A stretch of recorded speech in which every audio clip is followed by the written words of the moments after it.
ಸ್ನೇಹಿತರೆ, ಗಣೇಶ ಪುರಾಣದ ಅನುಸಾರವಾಗಿ ಭಗವಂತನಾದ ಶ್ರೀ ಗಣೇಶರ ಜನ್ಮವು ಭಾದ್ರಪದ ಮಾಸದ ಶುಕ್ಲ ಪಕ್ಷದ ಚತುರ್ಥಿಯ ದಿನ ಆಗಿದೆ. ನಮ್ಮ ಪುರಾಣಗಳ ಅನುಸಾರವಾಗಿ ಈ ವಾರವು ಬುಧವಾರ ಆಗಿತ್ತು. ಇದೇ ಒಂದು ಕಾರಣದಿಂದಾಗಿ ಬುಧವಾರದ ದಿನವನ್ನು ಗಣಪತಿಗೆ ಪ್ರಿಯವಾದ ದಿನ ಅಂತ ತಿಳಿಯಲಾಗಿದೆ. ಈ ಬಾರಿ ಗಣೇಶ ಚತುರ್ಥಿಯ ಹಬ್ಬವು 7 ಸೆಪ್ಟೆಂಬರ್ 2024 ಶನಿವಾರದ ದಿನ ಇರುತ್ತದೆ. ಈ ದಿನ ಗಣಪತಿಯ ಪೂಜೆಯನ್ನು ಮಾಡೋದ್ರಿಂದ ಮನುಷ್ಯರಿಗೆ ಗಣಪತಿಯ ವಿಶೇಷವಾದ ಕೃಪೆ ಕೂಡ ಸಿಗುತ್ತದೆ. ಈ ದಿನ ಎಲ್ಲರ ಮನೆಯಲ್ಲಿ ಗಣಪತಿಯ ಮೂರ್ತಿಯನ್ನು ಸ್ಥಾಪಿಸಲಾಗುತ್ತದೆ. ಸಂಕಟಗಳನ್ನು ದೂರ ಮಾಡುವಂಥ, ನಾಶ ಮಾಡುವಂಥ ಗಣಪತಿಯು ವೃದ್ಧಿ ಮತ್ತು ಸಿದ್ಧಿಯವರ ಸ್ವಾಮಿಯಾಗಿದ್ದಾರೆ. ಇವರ ಪೂಜೆಯನ್ನು ಮಾಡುವಂಥ ಮನುಷ್ಯರಿಗೆ ಎಲ್ಲ ಪ್ರಕಾರದ ಸುಖ, ಐಶ್ವರ್ಯ, ಸಿರಿ ಸಂಪತ್ತೆಲ್ಲ ಸಿಗುತ್ತದೆ. ಗಣಪತಿಗೆ ಪ್ರಥಮ ಪೂಜ್ಯರಾಗಲು ಎಲ್ಲ ದೇವತೆಗಳು ವರವನ್ನು ಕೊಟ್ಟಿದ್ದಾರೆ. ಹಾಗಾಗಿ ಯಾವುದೇ ರೀತಿಯ ಶುಭ ಕಾರ್ಯವಿರಲಿ ಅಥವಾ ಪೂಜೆ ಪಾಠಗೂ ಮುನ್ನ ಭಗವಂತನಾದ ಶ್ರೀ ಗಣೇಶರ ಪೂಜೆಯ ವಿಧಾನವೂ ಇರುತ್ತದೆ.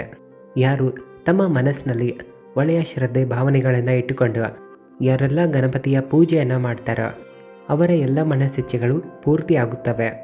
ಆದರೆ ಸ್ನೇಹಿತರೆ, ನಮ್ಮ ಶಾಸ್ತ್ರದಲ್ಲಿ ಕೆಲವು ಇಂಥ ವಸ್ತುಗಳ ಬಗ್ಗೆ ತಿಳಿಸಿದ್ದಾರೆ. ಇವು ಸ್ವಲ್ಪವೂ ಸಹ ಗಣಪತಿಗೆ ಇಷ್ಟವಿಲ್ಲ. ಇವುಗಳನ್ನು ಗಣಪತಿಗೆ ಅರ್ಪಿಸೋದರಿಂದ ಗಣಪತಿಯು ಸಿಟ್ಟಾಗುವರು.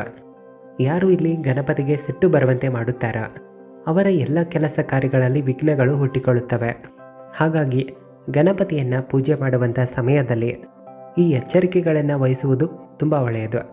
ಹಾಗಾದರೆ ಬನ್ನಿ ಸ್ನೇಹಿತರೆ, ಗಣಪತಿಯ ಪೂಜೆಯಲ್ಲಿ ಯಾವ ರೀತಿಯ ವಸ್ತುಗಳನ್ನು ನಿಷೇಧಿಸಲಾಗಿದೆ ಅಂತ ತಿಳಿದುಕೊಳ್ಳೋಣ. ಸ್ನೇಹಿತರೆ, ಈ ಚಾನಲ್ಗೆ ನೀವು ಹೊಸದಾಗಿ ಬಂದಿದ್ದರೆ ಇದನ್ನು ಖಂಡಿತವಾಗಿ ಸಬ್ಸ್ಕ್ರೈಬ್ ಮಾಡ್ಕೊಳ್ಳಿ. ಹಾಗೆ ಕಾಮೆಂಟ್ ಬಾಕ್ಸ್ನಲ್ಲಿ ಜೈ ಶ್ರೀ ಗಣೇಶ ಅಂತ ಬರೆಯಿರಿ. ಈ ಮೂಲಕ ಅವರ ಆಶೀರ್ವಾದ ನಿಮಗೆ ಸಿಗಲಿ. ಜೊತೆಗೆ ವಿಡಿಯೋಗೆ ಒಂದು ಲೈಕನ್ನು ನೀಡಿರಿ. ಎಲ್ಲಕ್ಕಿಂತ ಮೊದಲಿಗಿರುವಂಥ ವಿಷಯ ಖಂಡಿತಗೊಂಡಿರುವಂಥ ಅಕ್ಷತೆಗಳು. ಅಂದರೆ ಗಣಪತಿಯ ಪೂಜೆಯಲ್ಲಿ ಅಕ್ಷತೆಗಳು ಅಂದರೆ ಅಕ್ಕಿ ಕಾಳುಗಳನ್ನು ಅರ್ಪಿಸಲಾಗುತ್ತದೆ. ಹಾಗಾಗಿ ಈ ಅಕ್ಷತೆಗಳನ್ನು ಅರ್ಪಿಸುವಂಥ ಸಮಯದಲ್ಲಿ ಈ ಒಂದು ವಿಷಯವನ್ನು ನೀವು ಗಮನ ಹರಿಸಬೇಕು. ಇಲ್ಲಿ ಅಕ್ಷತೆಗಳು ತುಂಡಾಗಿರಬಾರ್ದು, ಅಂದರೆ ಮುರಿದು ಹೋಗಿರಬಾರದು. ಅಕ್ಷತೆಗಳನ್ನು ಗಣಪತಿಯ ಮೇಲೆ ಅರ್ಪಿಸುವ ಮುನ್ನ ಅವುಗಳನ್ನು ಸ್ವಲ್ಪ ಹಸಿ ಮಾಡಿ ಅರ್ಪಿಸಬೇಕು. ಯಾಕಂದರೆ ಇಲ್ಲಿ ಗಣಪತಿಯ ಒಂದು ಹಲ್ಲು ಮುರಿದಿರುತ್ತದೆ. ಹಾಗಾಗಿ ಇಲ್ಲಿ ಅವರು ಸ್ವಲ್ಪ ಹಸಿಯಾಗಿರುವಂಥ ಅಕ್ಷತೆಗಳನ್ನು ಸೇವಿಸುತ್ತಾರೆ.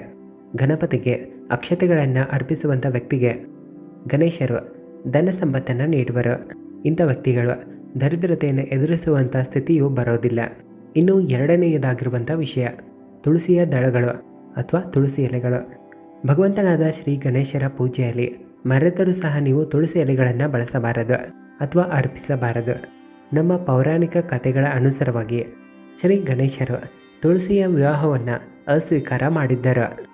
ಹಾಗಾಗಿ ತಾಯಿ ತುಳಸಿ ಮಾತೆ ಗಣಪತಿಗೆ ಯಾವ ಒಂದು ಶಾಪವನ್ನು ಕೊಟ್ಟಿದ್ದಾರಂದರೆ, ಇಲ್ಲಿ ಗಣಪತಿಗೆ ಒಂದು ಅಲ್ಲ ಬದಲಿಗೆ 2 ವಿವಾಹವಾಗುತ್ತವೆ ಅಂತ ಶಾಪ ಕೊಟ್ಟಿದ್ದರು. ಇದನ್ನು ಕಂಡು ಮರಳಿ ಗಣಪತಿಯು ತಾಯಿ ತುಳಸಿ ಮಾತೆಗೆ ಶಾಪವನ್ನು ಕೊಡುತ್ತಾರೆ. ಅದು ನಿನ್ನ ಮದುವೆ ಒಬ್ಬ ಅಸುರನೊಂದಿಗೆ ಆಗುವುದಂತ ಕೊಟ್ಟಿರ್ತಾರೆ. ಹಾಗಾಗಿ ಗಣಪತಿಯ ಪೂಜೆಯಲ್ಲಿ ತುಳಸಿಯ ಬಳಕೆ ನಡೆಯೋದಿಲ್ಲ. ಇದೇ ಒಂದು ಕಾರಣದಿಂದಾಗಿ ಗಣಪತಿಯ ಪೂಜೆಯಲ್ಲಿ ತುಳಸಿ ಎಲೆಗಳನ್ನು ನಿಷೇಧಿಸಲಾಗಿದೆ. ಇನ್ನು ಮೂರನೆಯದಾಗಿರುವಂಥ ವಿಷಯ ಕೇತಗಿಯ ಹೂವು ಆಗಿದೆ. ಗಣಪತಿಗೆ ನೀವು ಮರೆತರೂ ಸಹ ಶುಭ್ರವಾದ ಅಥವಾ ಹಳದಿ ಬಣ್ಣದ ಕೇತಗಿ ಹೂಗಳನ್ನು ಅರ್ಪಿಸಲೇಬಾರದು. ನಮ್ಮ ಪೌರಾಣಿಕ ಕಥೆಗಳ ಅನುಸಾರವಾಗಿ ಭಗವಂತನಾದ ಶಿವನಿಗೆ ಕೇತಗಿ ಹೂವು ಅಂದರೆ ಇಷ್ಟ ಇಲ್ಲ. ಒಂದು ಮಾಹಿತಿಯ ಪ್ರಕಾರ ತಂದೆಯ ಗೌರವವನ್ನು ಕಾಪಾಡಲು ತಮ್ಮ ಪೂಜೆಯಲ್ಲಿ ಇವರು ಕೇತಗಿ ಹೂವನ್ನು ಕೂಡ ನಿಷೇಧಿಸಿದರು. ಇನ್ನು 4ನೆಯದಾಗಿರುವಂಥ ವಿಷಯ ಏನಿದೆ ಅಂದರೆ ಶುಭ್ರ ಬಣ್ಣದ ವಸ್ತುಗಳಾಗಿವೆ. ಗಣಪತಿಯ ಪೂಜೆಯಲ್ಲಿ ಶುಭ್ರ ಬಣ್ಣದ ವಸ್ತ್ರಗಳಾಗಲಿ, ಬಿಳಿ ಚಂದನವನ್ನಾಗಲಿ, ಶುಭ್ರ ಬಣ್ಣದ ಜನಿವಾರವನ್ನು ಸಹ ಅರ್ಪಿಸಬಾರದು. ನಮ್ಮ ಪೌರಾಣಿಕ ಕಥೆಗಳ ಅನುಸಾರವಾಗಿ ಚಂದ್ರದೇವರು ಗಣಪತಿಗೆ ಅಪಹಾಸ್ಯವನ್ನು ಮಾಡಿದ್ದಾರೆ. ಹಾಗಾಗಿ ಗಣಪತಿಯು ಚಂದ್ರದೇವರಿಗೆ ಶಾಪವನ್ನು ಕೊಟ್ಟಿದ್ದರು. ಬಿಳಿ ಬಣ್ಣದ ಹೂಗಳ ಸಂಬಂಧವು ಚಂದ್ರದೇವರೊಂದಿಗೆ ಇರುವ ಕಾರಣದಿಂದಾಗಿ ಗಣಪತಿಗೆ ನೀವು ಬಿಳಿ ಬಣ್ಣದ ಹೂಗಳನ್ನು ಅರ್ಪಿಸಬಾರದು. ಹಾಗಾದರೆ ಬನ್ನಿ ಸ್ನೇಹಿತರೆ, ಗಣಪತಿಗೆ ಯಾವ ರೀತಿಯ ವಸ್ತುಗಳನ್ನು ಅರ್ಪಿಸೋದರಿಂದ ಧನ ಸಂಪತ್ತಿನ ಪ್ರಾಪ್ತಿಯಾಗುತ್ತದೆ ಅಂತ ತಿಳಿದುಕೊಳ್ಳೋಣ. ಎಲ್ಲಕ್ಕಿಂತ ಮೊದಲಿಗಿರುವಂಥ ವಸ್ತು ಗರಿಕೆ ಹುಲ್ಲು ಆಗಿದೆ. ಯಾವ ರೀತಿಯಾಗಿ ಭಗವಂತನಾದ ಶಿವನು ಕೇವಲ 1 ಲೋಟ ಜಲ ಮತ್ತು ಬಿಲ್ವಪತ್ರೆ ಎಲೆಯಿಂದ ಒಲಿಯುತ್ತಾರೋ ಅದೇ ರೀತಿಯಾಗಿ ಗಣಪತಿಯ ಪೂಜೆಯಲ್ಲಿ ನೀವು ಸ್ವಲ್ಪ ಪ್ರಮಾಣದಲ್ಲಿ ನೀವು ಗರಿಕೆ ಹುಲ್ಲನ್ನು ಅರ್ಪಿಸಿದರೂ ಕೂಡ ಖಂಡಿತವಾಗಿ ನಿಮಗೆ ಗಣಪತಿಯು ಬೇಗನೆ ಒಲಿಯುತ್ತಾರೆ. ಆನಂತರ ಇವರು ತಮ್ಮ ಭಕ್ತರಿಗೆ ಸುಖ ಸಮೃದ್ಧಿ ಸಿರಿ ಸಂಪತ್ತನ್ನೆಲ್ಲ ಕೊಡುತ್ತಾರೆ. ಶ್ರೀ ಗಣೇಶರಿಗೆ ಗರಿಕೆ ಹುಲ್ಲನ್ನು ಅರ್ಪಿಸುವಾಗ ಯಾವತ್ತಿಗೂ ನೀವು ಅದರ ಮೇಲ್ಭಾಗವನ್ನು ತೆಗೆದುಕೊಳ್ಳಬೇಕು. ಇವರಿಗೆ 21 ಗಂಟುಗಳ ಗರಿಕೆ ಹುಲ್ಲನ್ನು ಅರ್ಪಿಸಬೇಕು. ಇನ್ನು ಎರಡನೆಯದಾಗಿರುವಂಥ ವಸ್ತು ಮೋದಕದ ಲಡ್ಡು ಆಗಿದೆ. ಶ್ರೀ ಗಣೇಶನ ಪೂಜೆಯಲ್ಲಿ ಖಂಡಿತವಾಗಿ ಮೋದಕದ ಪ್ರಸಾದವನ್ನು ಅರ್ಪಿಸಬೇಕು. ಇದರಿಂದ ಅವರು ಸಾಧಕರ ಜೀವನವನ್ನು ಸಿಹಿಯಿಂದ ತುಂಬುತ್ತಾರೆ. ಒಂದು ವೇಳೆ ಮೋದಕಗಳು ನಿಮಗೆ ಸಿಗಲಿಲ್ಲ ಅಂದರೆ ಬೂಂದಿ ಲಡ್ಡುಗಳನ್ನು ಸಹ ನೀವು ಗಣಪತಿಗೆ ಅರ್ಪಿಸಬಹುದು. ಇನ್ನು ಮೂರನೇದಾಗಿರುವಂಥ ವಸ್ತು ಬಾಳೆಹಣ್ಣು. ನಮ್ಮ ಸನಾತನ ಪರಂಪರೆಯಲ್ಲಿ ಬಾಳೆಹಣ್ಣು ಮತ್ತು ಬಾಳೆಗಿಡಕ್ಕೆ ತುಂಬ ವಿಶೇಷವಾದ ಮಹತ್ವ ಇದೆ. ಬಾಳೆಗಿಡವನ್ನು ಪೂಜಿಸಲಾಗುತ್ತದೆ. ಅದೇ ರೀತಿಯಾಗಿ ಬಾಳೆಹಣ್ಣು ಇಲ್ಲ ಅಂದರೆ ಗಣಪತಿಯ ಪೂಜೆ ಕೂಡ ಅಪೂರ್ಣಗೊಳ್ಳುತ್ತದೆ. ಒಂದು ವೇಳೆ ನೀವೇನಾದರೂ ಶ್ರೀ ಗಣೇಶರನ್ನು ತುಂಬ ಬೇಗನೆ ಒಲಿಸಿಕೊಳ್ಳಲು ಇಷ್ಟಪಡ್ತಾ ಇದ್ದರೆ ಪ್ರಸಾದದ ರೂಪದಲ್ಲಿ ಖಂಡಿತವಾಗಿ ನೀವು ಭಗವಂತನಾದ ಶ್ರೀ ಗಣೇಶರಿಗೆ ಬಾಳೆಹಣ್ಣನ್ನು ಅರ್ಪಿಸಿರಿ. ಇನ್ನು ನಾಲ್ಕನೇದಾಗಿರುವಂಥ ವಸ್ತು ಸಿಂಧೂರ. ಗಣಪತಿಯ ಪ್ರಿಯ ವಸ್ತುಗಳಲ್ಲಿ ಸಿಂಧೂರವು ಕೂಡ ಒಂದು ಆಗಿದೆ. ಶ್ರೀ ಗಣೇಶರಿಗೆ ಸಂಬಂಧಪಟ್ಟಂಥ ಉಪಾಯಗಳಲ್ಲಿ ಇದರ ಬಳಕೆಯನ್ನು ಸಹ ಮಾಡುತ್ತಾರೆ. ಸಿಂಧೂರವನ್ನು ಶುದ್ಧವಾದ ಪದಾರ್ಥ ಅಂತ ತಿಳಿಯಲಾಗಿದೆ. ಇದನ್ನು ಬಳಸೋದರಿಂದ ಮನೆಯಲ್ಲಿ ಯಾವುದೇ ಪ್ರಕಾರದ ನಕಾರಾತ್ಮಕ ಶಕ್ತಿಗಳ ಪ್ರವೇಶ ಆಗೋದಿಲ್ಲ. ಯಾವಾಗ ಇದೇ ಸಿಂಧೂರವನ್ನು ಗಣಪತಿಗೆ ಅರ್ಪಿಸಲಾಗುತ್ತದೆಯೋ ಆಗ ಅವರು ಖುಷಿಯಾಗಿ ತಮ್ಮ ಭಕ್ತರ ಮನಸ್ಸೆಚ್ಚೆಗಳನ್ನು ಪೂರ್ತಿಗೊಳಿಸುತ್ತಾರೆ.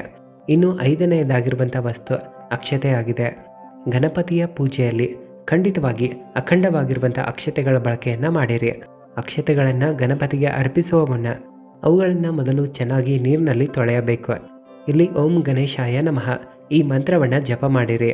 ಆದರೆ ಒಂದು ಮಾತನ್ನು ನೆನಪಿಡಿ, ಯಾವುದೇ ಕಾರಣಕ್ಕೂ ಒಣಗಿ ಹೋದಂಥ ಅಕ್ಷತೆಗಳನ್ನು ಗಣಪತಿಗೆ ಅರ್ಪಿಸಬಾರದು.